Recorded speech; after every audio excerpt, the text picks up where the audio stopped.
So you're looking for relationship goals, couple goals, love goals.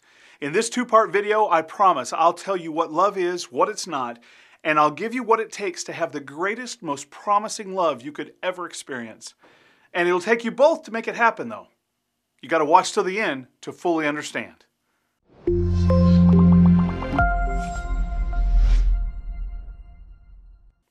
I'm Barry Smith, and welcome to Youchoose.community. I'm an author, pastor, church planter, and avid Chicago Bears fan. Trust me, you've got to really know something about love to stay committed to that team. Join the community by subscribing and hitting the bell to be notified of our new videos. For now, let's jump in. Everyone has love goals. For some, it's to find love. For others, it's keeping your love that you have. But for many, it's how do we really know what love is? Or if we're really in love, and how can we enhance it to make it the best it can possibly be? Listen, I know you're tempted to stop watching this right now and look at other sexy videos that are so cute and watching beautiful young people hug and kiss and fool around in bed. I don't blame you, because that's easy on the eyes. And there's no call for change, and it makes it easy. The only change you're hoping for is to be like those in those other videos. But listen, I've got solid information that will change your perspective on love. It'll change your perspective on relationships, and it might even change your entire perspective on life. We're going to look at a quick word from the Bible, but don't shut me off here. You've probably heard this scripture at every wedding you've ever been to. Have an open mind, kids, seriously. Just listen to what the author says about love. If I speak in the tongues of men or of angels, but do not have love, I am only a resounding gong or a clanging cymbal. If I have the gift of prophecy and can fathom all mysteries and all knowledge, and if I have a faith that can move mountains, but do not have love, I'm nothing.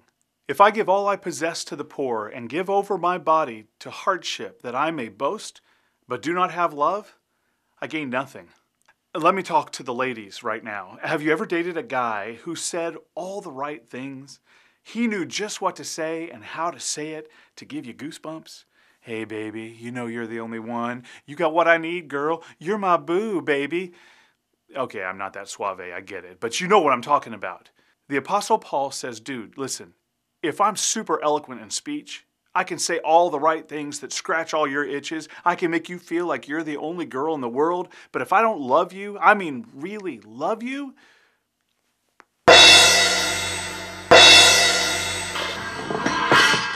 I'm just a clanging cymbal. And that's annoying. And it's not an example of real love goals. You could know all the mysteries of the world and be super, super book smart, and you could have all the faith in the world in people and God and life, but if there's no authentic, lasting love, you get gone. Paul goes on to say, love is patient, love is kind. It does not envy, it does not boast, it is not proud, it does not dishonor others, it is not self-seeking, it is not easily angered, it keeps no record of wrongs. Love does not delight in evil, but rejoices with the truth. It always protects, always trusts, always hopes, always perseveres. Love never fails. Here's what I want you to focus on. Too many people think that love is a feeling. I feel so in love. He's so dreamy. She's so hot. I'm so lucky. And all that's bull. It's short-lived. It's not real love. And certainly not relationship goals you should have. Here's what Paul says love is not. It's not easily angered, and it's not about using someone. Have you ever been used? I'm sure you have. It stinks. Love is not proud. It's not boastful. It's not self-seeking. Seriously, have you had a boyfriend or girlfriend who was self-seeking? They just wanted a trophy girl and sex. You had a girl that just wanted your money or your status? That's not love, people. Relationship goals don't include that. And love is not dishonoring. It doesn't keep record of wrongs. We've all had that loved one who remembered every bad thing we ever did. They remember where we were. They remember what we were wearing, and certainly what you did. And they won't let you forget it. Do a reality check, folks. If you're in that kind of relationship, I'm not saying break up, but do a checkup. Are those the types of people really getting you to your love goals? I think not. Here's what love is and what it does. It protects, trusts, and hopes. Do you have a sense of protection and trust with your significant loved one? When you're with them, do you feel honored and cherished and hopeful? Those are relationship goals, friend. That's what you're looking for, and you know it internally, deep down. Let me ask you this. Can you see yourself waking up to this person the rest of your life? Can you see your kids being cared for and loved by this particular person? Hey, they're your goals. Only you can answer that question. But God is the designer of relationships. He wired us to have relationships. Is yours healthy?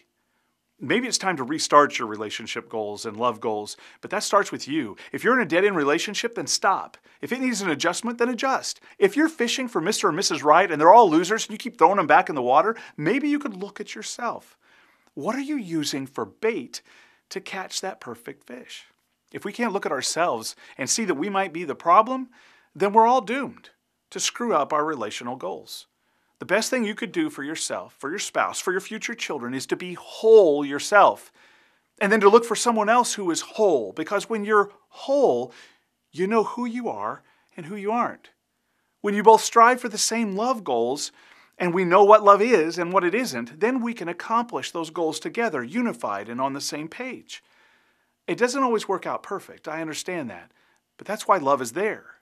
It's not about always being happy and satisfied and feeling great. It's about commitment and being on the same page. In my next message, I'll talk about the process and outcomes of how to accomplish those love goals, how you can see your relationship goals actually happen, and then you'll have the real deal. It won't be a phony highlight reel on Facebook and YouTube. It'll be the real thing, and you'll accomplish your goals and quite possibly really live happily ever after. But it starts with you. How are you doing in the love goal department? And what can you do to make this year the best love year of your life? Let us know how we can help. And thanks for watching.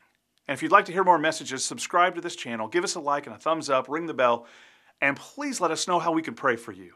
Share a comment below. We are definitely here to help. Until next time, accomplish those love goals, people. We're rooting for you.